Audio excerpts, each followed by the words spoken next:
places in the world people went out to the streets, kneel down and take pictures with the building. Everybody's ever been hit. Window is open in Memorial. That area up there is normally blocked off.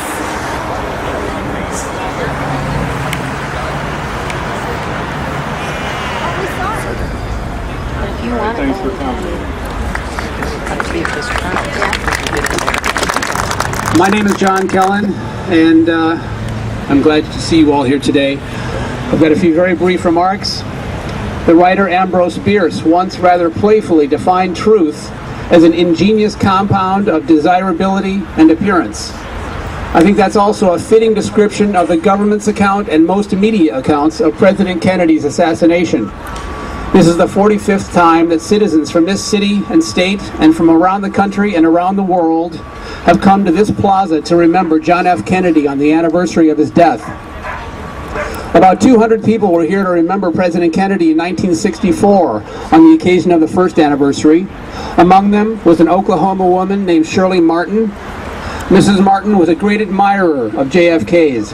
She said it was hard for her to be here, but when the president died, she felt it was her, to be where the president died, but she felt it was her obligation.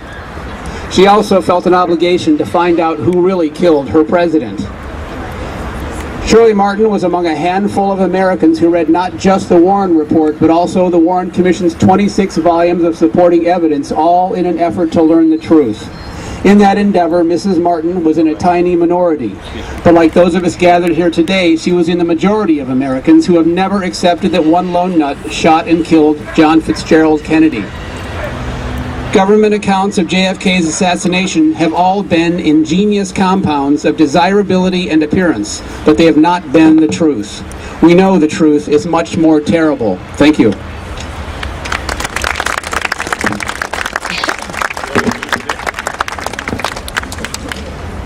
Thank you, John.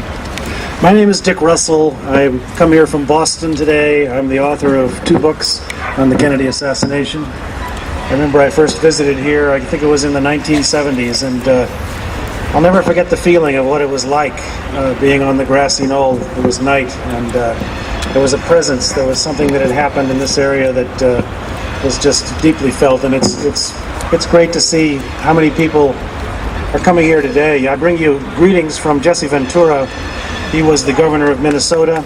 He was here 5 years ago for the 40th anniversary. He was the only public official in America who was willing to come here and speak about how he felt. I wonder where all our public officials are today. Jesse Ventura wanted to be here today again, but he has an illness in his family and couldn't make it. Just briefly, President Kennedy, the reason I admire him so much was because he was a man who was willing to grow and change in office. He took this country from the brink of what could have been an event where none of us would be here today, an apocalyptic missile crisis over Cuba, and was willing to make an accommodation with Cuba and with the Soviet Union at the time that would have changed the world. He was going to pull us out of Vietnam. His brother, Robert Kennedy, was maybe too compassionate a leader to run this country. They were all cut down, the 2 Kennedys, Martin Luther King, Malcolm X. I don't believe any of them were cut down and eliminated by single lone nut assassins. There was a takeover of this country in the 1960s. We've never really recovered from it. We have a new opportunity today, perhaps, with the election of Barack Obama, and I pray that he's protected in a way that they were unable to do in the 1960s. So again, thank you for allowing me to speak. I'm happy to be here with you, and I pass this now to Randy Owen. Thank you very much.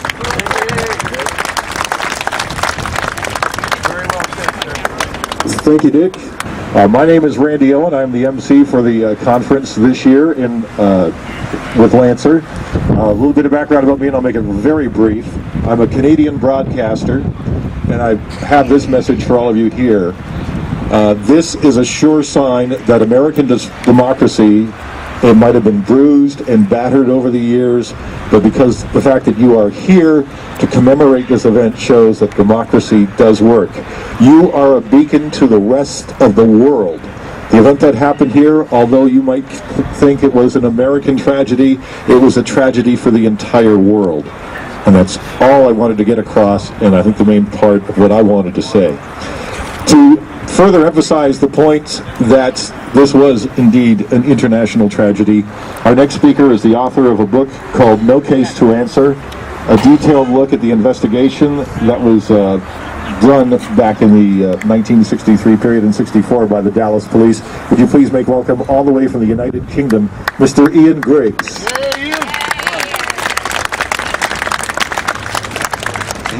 Ladies and gentlemen, a lot of dragged up here. I'm always told you're the international one, so you tell us how it affects the rest of the world. I'm in a small group. We're travelling together. I'm from London, England. We have an Italian, a Canadian with us, who's got a Dutch name. We have a Frenchman with us, and we've even got some Oklahomans with us. So we are multi-international, and we're very proud to be here. Let's get away from the frivolity. Randy and also even John Judge said that this was an international incident. He was your president. He wasn't my president, but he was our leader. He was the leader of the free world. You all know this. And when that event happened here, in this place, on the 22nd of November 1963, the world changed. Not just America, the whole world changed. It's not fully got back to normal yet, you know that. I'm a researcher, I'm seeking the truth of what happened here in this place at that time. We're getting there. I'm convinced there was a conspiracy. I can't prove it, none of us can, but we will. I'm proud to be the founder of a research group in the United Kingdom called Dealey Plaza UK. We're 12 years old. We've grown from a bunch of guys talking about this incident in a pub. We're now international, we have members all over the world. We have our own seminar every year, which is like a mini version of JFK Lancers annual conference. So please don't think this is just an isolated event that happened in this country and you're the only people interested in it and worried about it. That worry and interest spreads all over the world, and it always will. And I'll keep coming back to this place, despite the rocketing airfares, as often as I possibly can, and hope to be part of the group, whoever they may be, that finally solves this thing.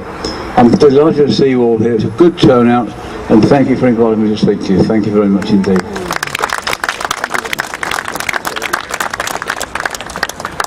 Now tell us a bit about Dealey Plaza here. How did your namesake come? Was he a founding member or something of the city? He was a city leader and of course the founder of the newspaper. He was very much involved with civic improvement, including the idea of having a park as an entrance to Dallas, which is what Dealey Plaza was designed to be. Right. It was dug out in 1934. Okay, it's all dug out in 34. So before, what was here? Just the there was two buildings. There was a road here by the name of Broadway, and there was another Water Street. The river used to be just the other side of what's the Triple Underpass today. Okay. And there were normal businesses here, a number of buildings, 2 blocks of buildings that were torn down, and the plaza dug out. Right. Now these monuments here, what are they? Were they designed for a specific rationale or reason? All the architecture were pretty much put up in 34 36. So it's Art Deco? Art Deco was created for the Texas Centennial, actually, because we celebrated the Texas Centennial here in Dallas at Fair Park, Centennial Exhibition, and this was all put up in that date. This is the John Neely Bryan pergola, is the name of this one. It's because John Neely Bryan, the founder of Dallas in 1841, actually had his cabin in this area. Oh, really? Right here, about where we're standing here at the Zapruder pedestal. And the other one is the Cockrell pergola. And what would have been quite rural here? I mean, it was that right. I mean, when he first founded it, I mean, the river was just on the other side of what's the Triple Underpass today. Yeah. And it was basically, it had a good river crossing. That was the whole reason Dallas was founded. Yeah. Is because there's Austin chalk, limestone formations in the ground, or chalk formations that makes it firm footing for crossing the Trinity River. Okay. The predominant slope, it's quite an angle sloping down here, leading to the triple underpass. Was it dug that way? Yes, or was it that was the dug natural? out. We're standing at the natural slope. Elm Street and Commerce Street extensions are the natural extensions of the plaza and natural slope of the plaza. But this was all dug out. The railroad was actually here starting in 1872, and they just dug under. So the proper word is triple underpass, not triple overpass, because they actually tunneled under the railroad and left the railroad where it was. The Dealey Plaza is pretty much symmetrical. Right. And so they assume that since there was a storm drain up on the north side on the railroad, that there was one on the south side. But we have overhead pictures in 62 and 64. There is no sewer. Right. The City of Dallas records show no sewer. Right. Look at the angle. Come over here and record from here. You couldn't line it up. You might be able to push a gun out, rifle out of the sewer in front of you and shoot and get lucky. Or use a 90-degree scope, around the corner scope, if there is such a thing. And then you'd be trapped in there the rest of the time. So that's all from we are now approaching. So you think roughly, is it about? If Badgeman was here, it would have been right about here. Now, of course, you can't see the X from here, but Kennedy's head is about 4 feet above the X. And Badgeman, actually, if you see him in the picture, it's from about here up, mid-chest up. Right. So he would have been standing on a bumper or something right back here. Up a little bit higher. All right, so the fence is accurate, the height is accurate for the fence? Right. Now, most of the witnesses who placed a shooter back here placed it here. They said there was a shooter here that would have stood in the storm drain and pulled a slat back and take a shot and do the headshot from here. I see, right. So it just stood out right here? People said that you could escape through here, but that pipe is only about, 20 inches up here, but it looks like it, but it actually ends up in a 12-inch pipe down in the other sewer. So there's no way you're going to walk down through the sewers.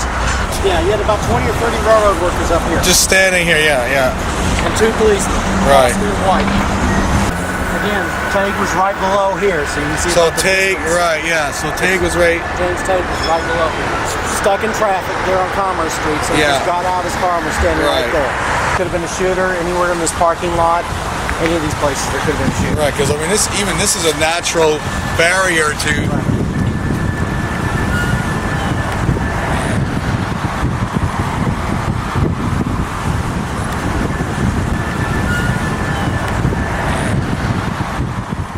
Back of the house opposite that bay window, and he was doing his taxes on April 10th, and he said he sat up or lifted his head up, and at that moment a shot came in and lodged itself across the room. Right in the back. There was a church here. The church was getting out on a Wednesday night prayer meeting, and there was a kid in the alley that said they saw 2 men get in the car and drive away, but they could have been confused with the church people. But Oswald supposedly, according to Marina later on, hid his rifle at that railroad crossing down there and hid it and came back for it 2 nights later. He held it under a raincoat on the bus. Well, Marina is a fountain of truth, so. Yeah, right.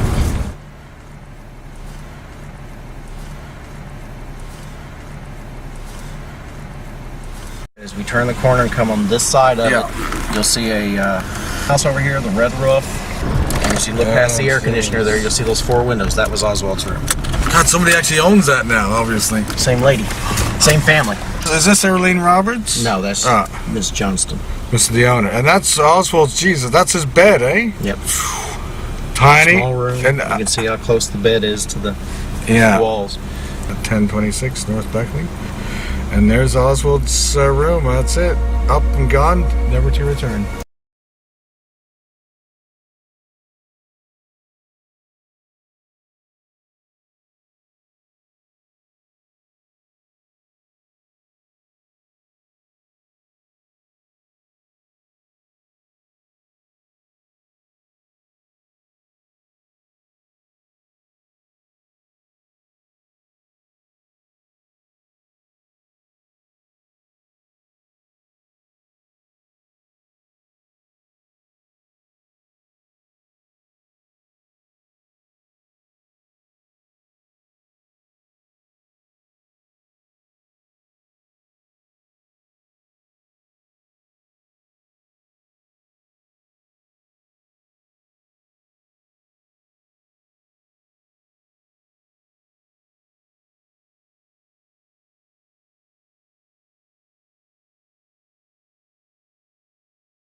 Action. Okay, stop. Action.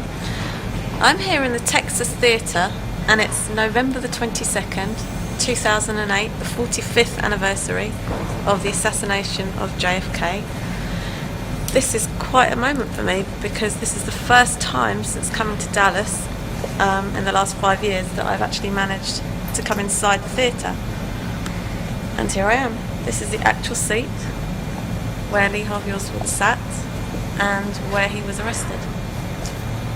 And you want to tell us what happened to Lee? Do you remember? Well, I was at one of the police officers' houses the other day. Yeah. And we were talking with Captain Jerry Pollard, who was involved in the arrest of Oswald, and he recounted how he was involved with the arrest of Oswald, and during the scuffle of trying to restrain Oswald, nobody actually hit him in the eye, but in the scuffle to arrest him, he actually banged his head on the one of the chairs, and that is actually how he got his black eye. Okay, well done, Francesca. Okay.